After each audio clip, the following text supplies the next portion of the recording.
ฮัลโหลทุกคนกราบสบายดีและสวัสดีจ้าพี่น้องเนาะมื้อนี้ก็มาพบกับซ่องกินเที่ยวไปกับน้องจอยเด้อจ้ามื้อนี้สิมาเฮ็ดเมนูอบไก่ให้พี่น้องเบิ่งแต่มื้อนี้ได้เป็นน่องไก่พี่น้องก็น่าสิแซ่บคือกันเนาะนี่อันนี้น่องไก่เฮาบ่มีไก่บ้าน เลยซื้อน้ำห่านไก่ๆนี่เนาะพี่น้องอันนี้เป็นเครื่องเคียงสมุนไพรเฮาที่จะมาใส่อบไก่มาพี่น้องป้าตั้งแต่ยังบ่เคยเฮ็ดอบไก่จักเทื่อนะพี่น้องเนาะบ่เคยเฮ็ดอบไก่พี่น้องเบิ่งเดี๋ยวมื้อนี้มาเบิ่งพี่น้องว่าสูตรหนูจ้อยนี่สิเป็นอะไรสิรอดอยู่บ่เนาะ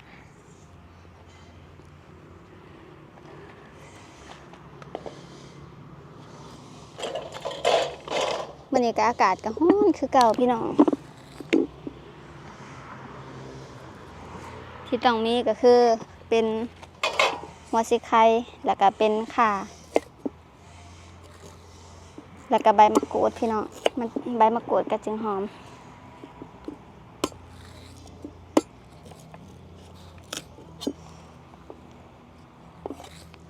เดี๋ยวมาเบิ่งว่าสูตรอบไก่ของสาวลาวนี่สิคืออันกับของพี่น้องฟังไทยอยู่บ่เนาะ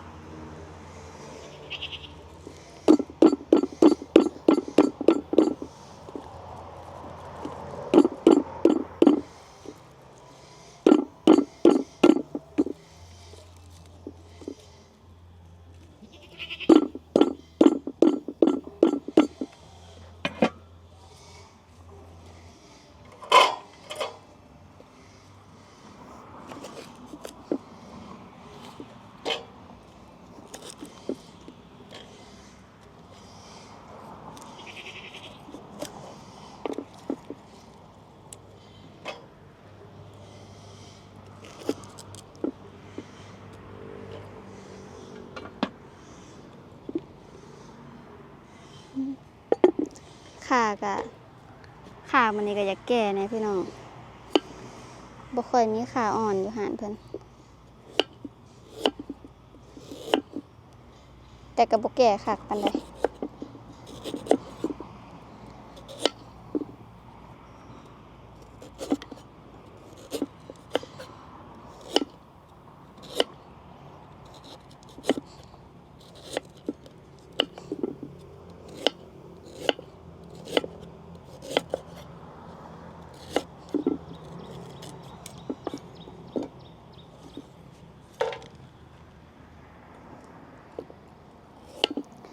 พี่น้องผู้ใดที่ว่ามีสูตรอบไก่แซ่บๆอยากแนะนำก็คอมเมนต์บอกได้เด้อพี่น้อง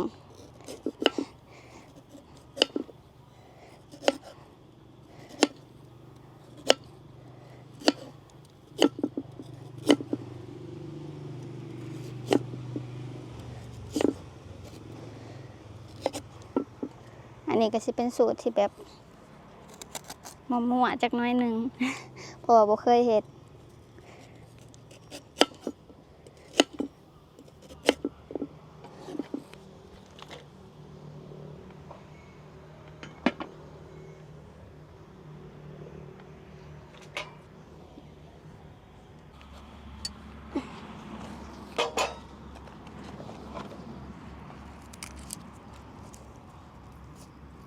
กระเทียมเลยพี่น้อง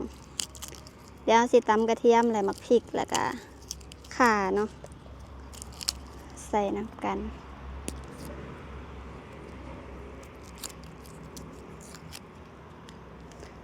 อบไก่นี่ก็ถ้าเป็นไก่บ้านนี่แห้งแซ่บพี่น้องเนาะ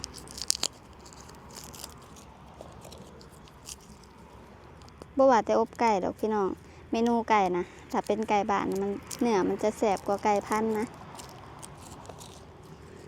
ที่จริงน่ะไปสอกซื้ออันปีกมันบ่มีสัมพี่น้องอยากได้เป็นปีกมันเนาะอบแต่ว่ามีแต่น่องไก่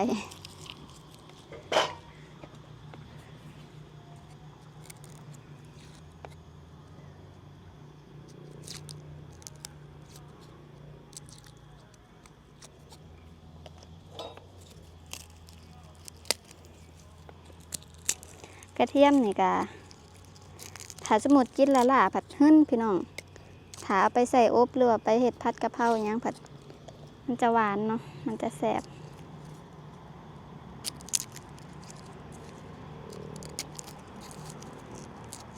อุ้ยเหี่ยซะ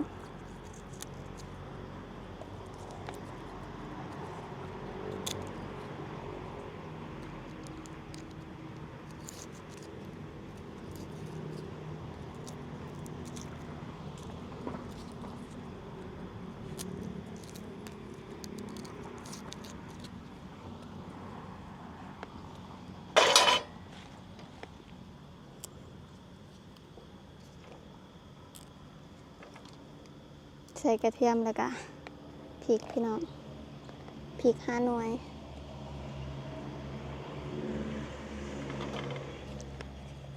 แล้วก็ข่า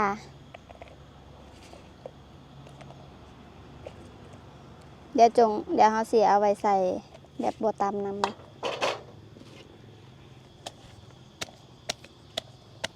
อุ้ย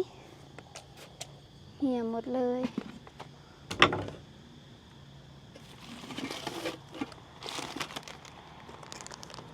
ใส่แป้งนัวกับเกลือจักหน่อยพี่น้องมันจึงตำง่าย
พอแล้วพี่น้อง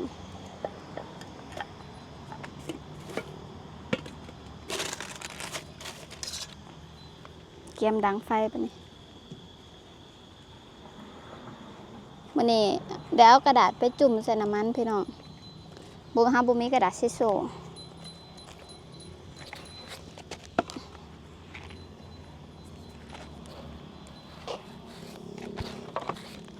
มีกระดาษซิสูก็เลยเอาเป็นกระดาษอันนี้ใส่น้ำมันเนาะ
ใครแต่ดังฟื้นอ่ะแป๊บเดียว แป๊บเดียวก็ติดแล้วพี่น้อง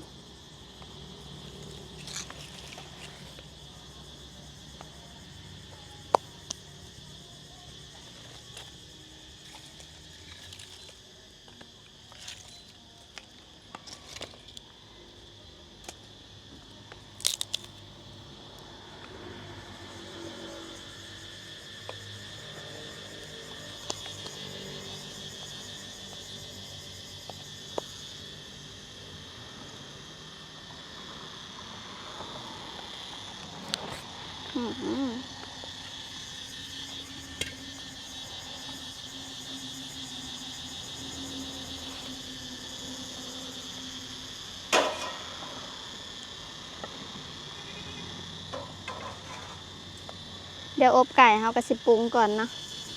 ปรุงก่อนจึงข้างใส่หม้อพี่น้องปรุงก่อนจึงข้างใส่ไฟ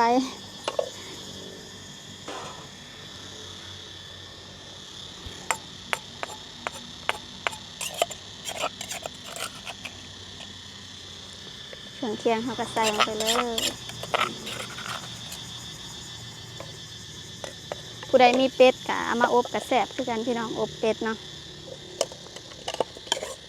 ทีนี้เขาใส่เกลือเป็นนัวไปแล้ว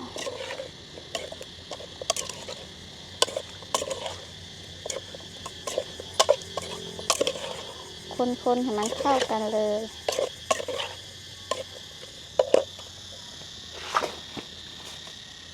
ใส่ซอส ซอสหอยนางรมเผื่อความหอมหน่อยหนึ่งพี่น้องมันจะมีความนัวผงนัวน้อยหนึ่งเมื่อกี้เอาใส่บัวลาย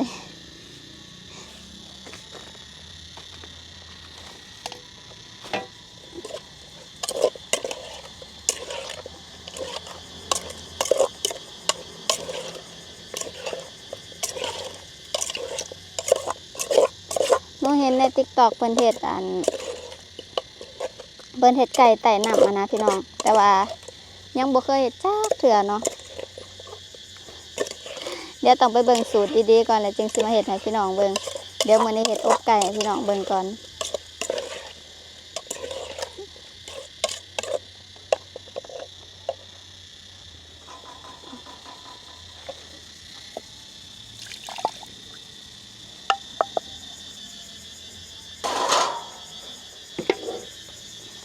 เติมน้ำด่างโคกหน่อยหนึ่งพี่น้อง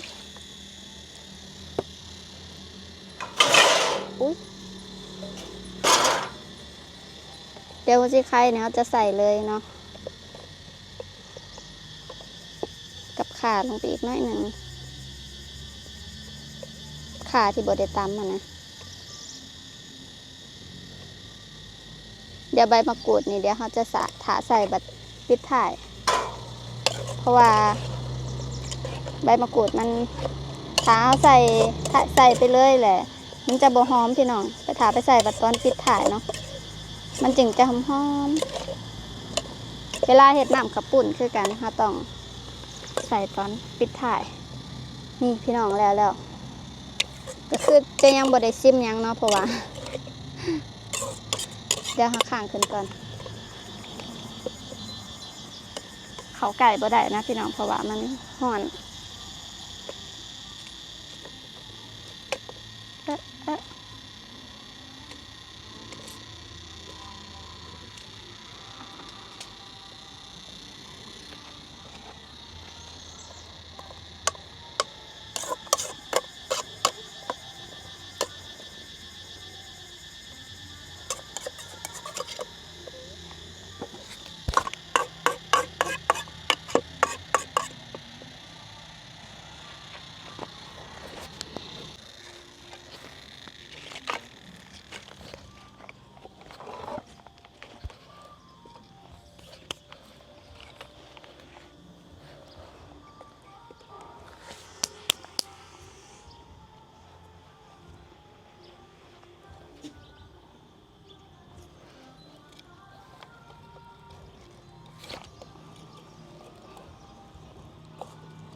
ห่อนพี่น้อง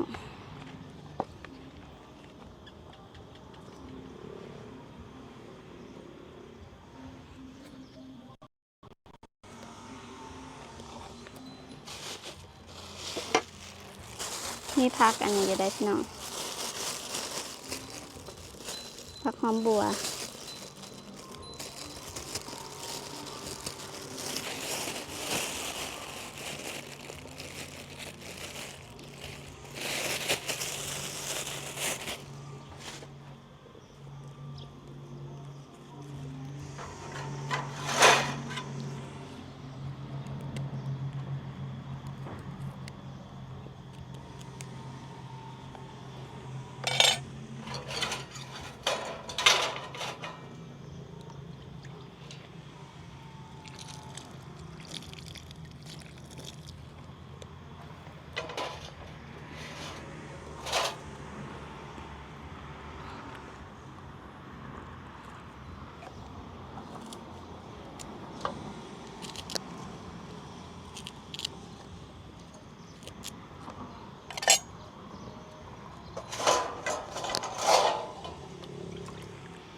ปลาพี่น้อง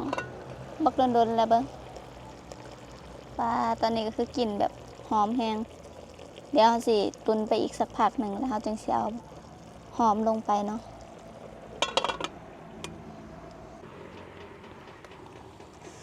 รู้สึกว่าจะเปื่อยแล้วนะทุกคนเดี๋ยวจะชิมก่อน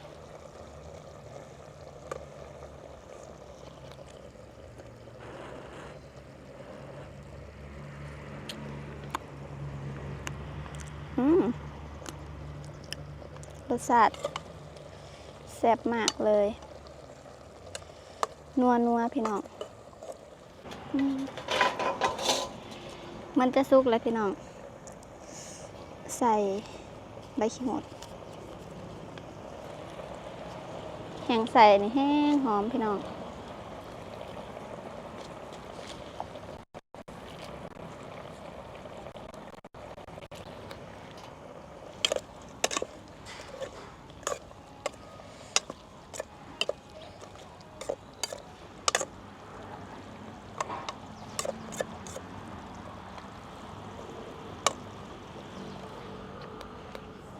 มันจะแซ่บอยู่เด้อพี่น้องเมนูอันสูตรนี่กันเนาะเมนูนี้นะผู้ใดมีไก่บ้านผู้ใดมีเป็ดแห้งแซ่บนี่ผักหอมบัวก็ใส่ลงไปเลยผักหอมบัวนี่ก็สุกไว้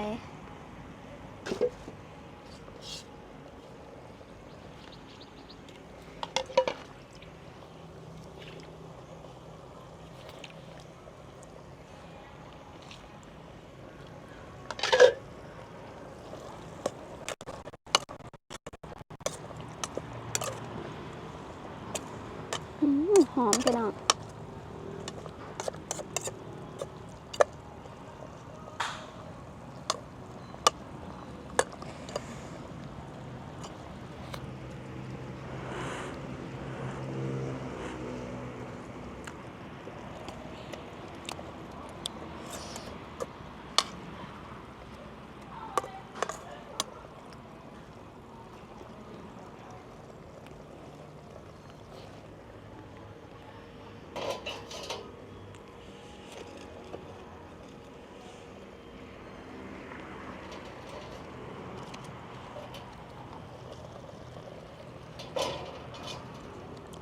ป่ะพี่น้องปรุงบัดนี้มันจะสุกแล้วเบิ่งในห้อง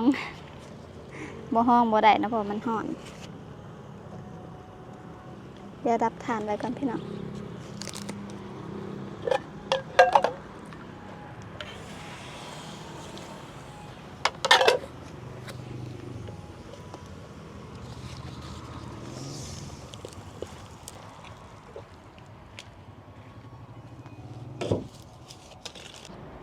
มาพี่น้องบัดนี้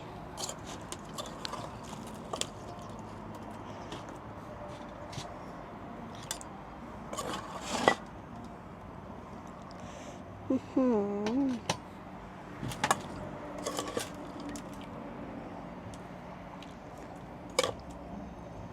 น้ำก็พอดีจำพี่น้อง